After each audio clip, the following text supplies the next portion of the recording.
Hello, this is the Watchdog, and welcome back to Fun with Watches. If watches weren't fun, you'd only need one. Today we're going to review the Peter Lee Homage to the Explorer 2. There is no reference number for this watch. Just call it the Peter Lee Explorer Homage. Let's start out with the wrist check. Since it's Timex Tuesday, I'm wearing my Timex Expedition chronograph. And Grego wanted to do Tudor Tuesday, but I can't afford a Tudor, so he had to settle for my Pagani Design Black Bay Homage. I asked Grego if Master Skywalker still bullseyes womp rats in his T-16 back home. Grego said that now that Luke is a Jedi, he most certainly does not bullseye a poor defenseless womp rat. He cuts their limbs off with his lightsaber instead. Here's the watch. A pretty good likeness to the Explorer 2. There's been a lot of interest on the Explorer 2 lately because of the 50th anniversary. People are expecting Rolex to do a big deal about it and release one with a green dial or maybe a ceramic black bezel. But instead, all they did was upgrade the movement and make a few minor cosmetic changes. So it was kind of a letdown for most people. But due to the anticipation, a lot of the Homage companies released their own versions of the Explorer 2, and this is one of them. Pagani Design also released their own version of the Explorer 2, and I was going to review that one, but then I noticed that a lot of the more Homage reviewers have already reviewed that one. And then I saw this Peter Lee for half the price of the Pagani Design, and I know absolutely nothing about it when I ordered it. So I figured it would be a more useful review if I review this one instead of the Pagani Design. And this watch arrived within 3 weeks after I ordered it, which is pretty good time for AliExpress. Once again, there's nothing express about AliExpress. Once again, I knew absolutely nothing about this watch when I ordered it. And there are a few big pleasant surprises and one huge disappointment. The watch is 42 millimeters at the bezel, 51.5 lug to lug, 56 millimeters though if you count the male end links. It's only 12.4 millimeters thick if you don't count the Cyclops, which is pretty thin for a Chinese automatic.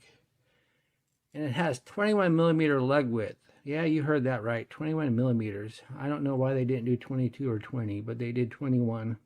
Good luck finding an aftermarket bracelet for this then. And it only weighs 146 grams, which is fairly light for a watch this size. It has the fixed steel bezel, it doesn't rotate, but it has nice engraving. It looks really nice. And the white dial looks really nice too. They also have a blue colorway and a black colorway. The dial has nice applied indices, and the logo is printed on. It doesn't have a depth rating, it just says water resistant and steel back. I don't know why it says steel back on the dial and not the actual case back. It says water resistant. Every time I do this review, their hands are in the way. Let me remove these. Okay, it says water resistant on the dial and no depth rating. So that would imply that's 30 meters water resistant because that's the minimum when it says water resistant. However, if you look at the AliExpress ad where I ordered this from, it says it's not water resistant at all. I kind of find that hard to believe though, because it has a screw-in crown and a screw-in case back. And you can see right there that the crown does indeed have an O-ring gasket. So I can't imagine it not being at least 30 meters water resistant. I didn't open the case back because I don't have the tools to open this Rolex style case back. Now, I'm not about to submerge it in water to test it because if I break this watch, then I can't review it. And I'm sorry, I don't have the budget to just break watches and go buy a new one to review it. It has a mineral glass crystal with a Cyclops. The Cyclops is just so-so. It magnifies a little bit, but at least it's centered.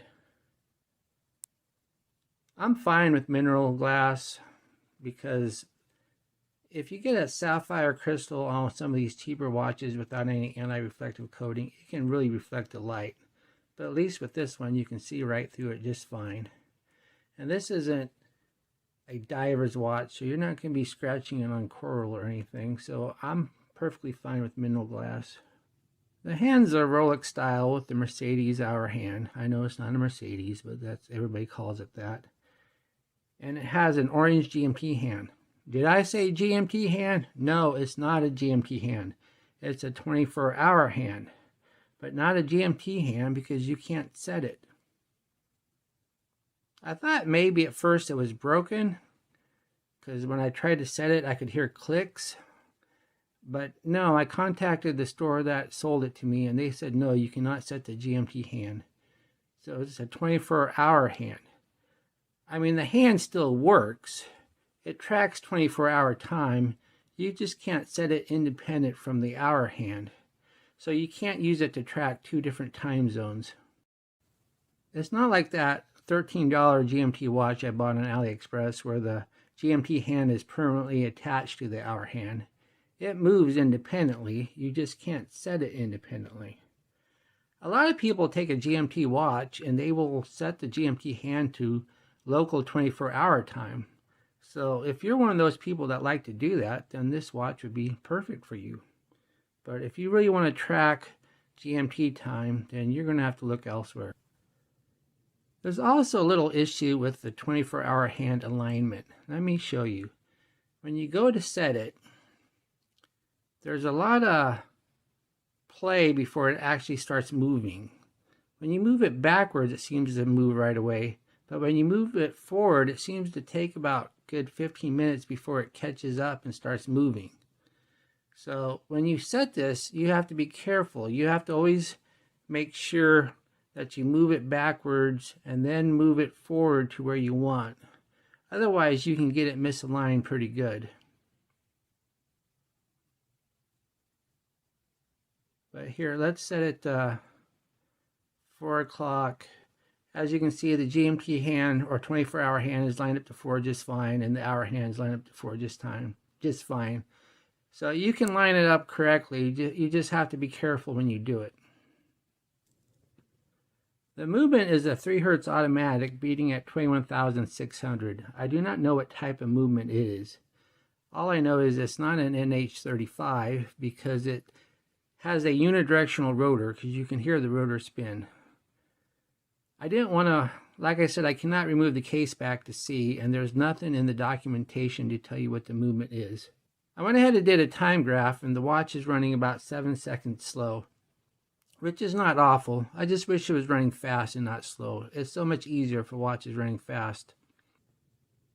It has a date complication with a quick set. And the case is a good solid stainless steel because here, look. If you look at the back of the case, you can see the brush marks. So it's not chrome plated. And if you look at the case back, there is no markings on it whatsoever. It has a signed screw-in crown with the Peter Lee logo there. The crown is kind of difficult to restart when you go to push it back in, but you can get it. The bracelet looks like a 3-link, but it's really a single link. But the center links are polished and the outer links are brushed, and it has solid end links. And adjusting it's easy because it has screw-in pins. Oops, wrong side. As you can see, it has screw-in pins. It does not come with a screwdriver, as some watches do. So you'll have to get your own tiny little screwdriver if you don't already have one. I had to remove 2 links to fit this on my 7.5-inch wrist. The clasp is kind of Rolex style looking, and it has 4 micro adjusts, but it looks like a kind of like a glide lock system, but it is not because you need a tool to adjust these. I kind of wish it would just have holes on the side so you could adjust it with a simple tool. But what you have to do is first you have to pull the bracelet from the clasp, which exposes the pin there, and then you can get the tool there to adjust it. Now, one nice thing about this is it gives you a little bit of extension. It's not a full diver's extension, but it's just a little bit of extension. So if you have this on your wrist and it's feeling a little tight, you can let it out a little without having to get a tool out to adjust it. But that's only on going out. It's not going back in. I have this on the second micro adjust. So if you have a big wrist, you could probably put it on the first micro adjust and add the other 2 links back. And you could probably wear this if you have an 8.5 inch wrist, no problem. The clasp doesn't have it just has a friction lock and then this safety. You need the safety because it's not in there really good. It comes out pretty easy, so always make sure you put the safety down. I'm pretty sure the links, they look solid and you can't see any seams, but the bracelet's kind of light, so I don't know if it's hollow or not, because the watch only weighs 146 grams, which is fairly light for a 42 millimeter if the bracelet was solid steel. But it feels sturdy. It doesn't have a lot of play in it or anything. It doesn't rattle. So the bracelet feels good. It's just kind of light. Here's the watch on my 7.5 inch wrist. That looks nice. It's fairly big. So I wouldn't recommend this if you had a wrist much smaller than 7. But it wears nice. It's very comfortable. Well balanced.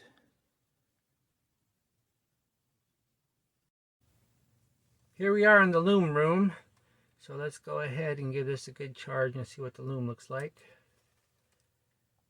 Once again, I say this every single time nowadays, but it's a better test just to shaft the lights and see how the Loom is doing. But my camera is just not that good, so I have to give it a charge or you're not going to see much, even on good watches. Okay, let's turn off the lights. And there you go. As you can see, the Loom's not bad. It's got a pretty good glow on the hands. The indices aren't bad either, but the hands definitely glow more than the indices, which is good. I've had another watch I reviewed last time where the indices glowed better than the hands. Well, you always want the hands to glow better if you're going to have one or the other, because indices don't do much good without hands.